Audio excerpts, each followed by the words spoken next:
Good afternoon, everybody. And thanks for giving me the opportunity to be with all of you today. We want to make it loud and clear that the VA, not for staff. Glad to see so many veterans, but the reality of this situation is you should not have to be here.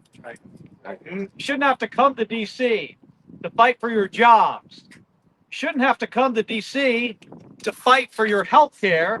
And you, without a doubt, should not have to come here to fight for basic dignity. As a combat veteran myself, I know firsthand the sacrifices that veterans and service members make. And all of us, we do it proudly. But we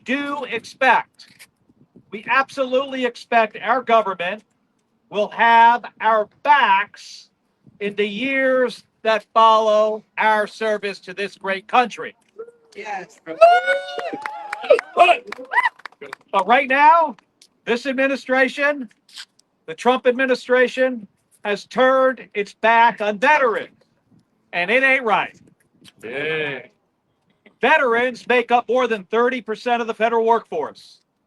And it is now estimated that Donald Trump and his administration has already fired more than 6,000 men and women who have served in uniform.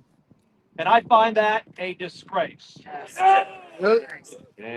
I'm hearing from veterans every single day. They come into my office and they tell me how they have been fired from their federal jobs, even after receiving excellent performance reports.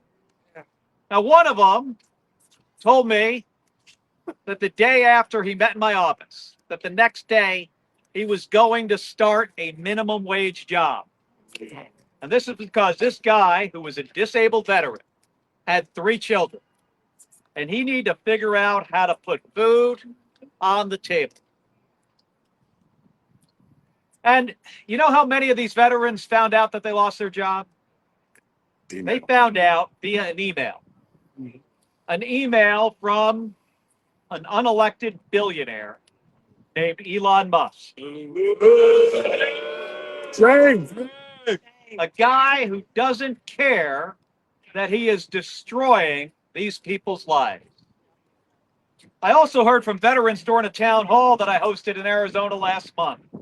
One of them, a guy named Henry, he visits the VA rather frequently. He's got some health care issues. And he shared with me that he's already seen reduced hours of folks working at the VA. He's seen limited access to medical records and fewer staff available to help him and his fellow veterans. And he warned me that he is hearing that essential positions are already being eliminated. Another guy named Chuck, another veteran that I met, raised concerns about how these cuts are especially hurting older veterans. In our country, just like in Social Security, right?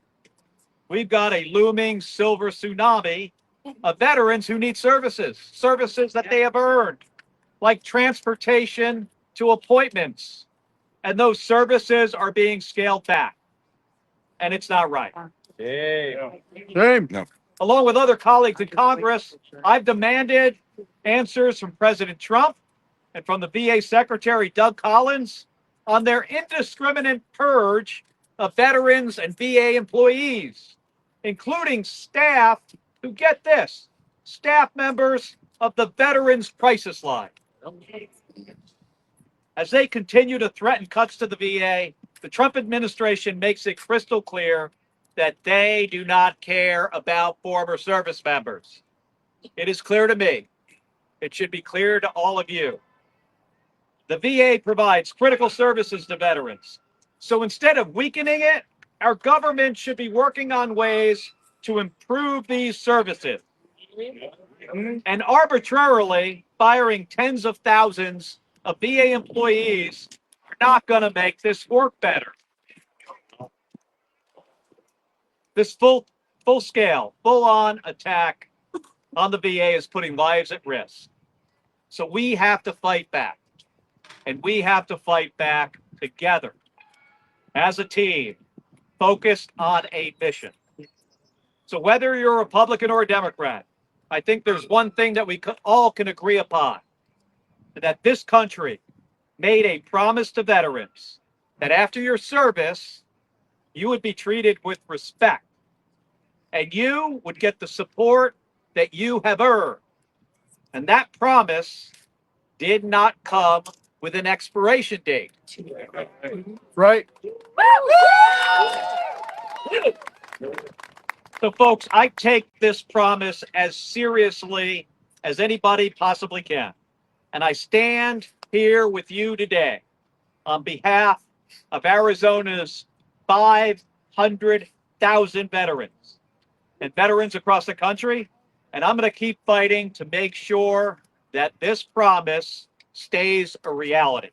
So thank you all for being here.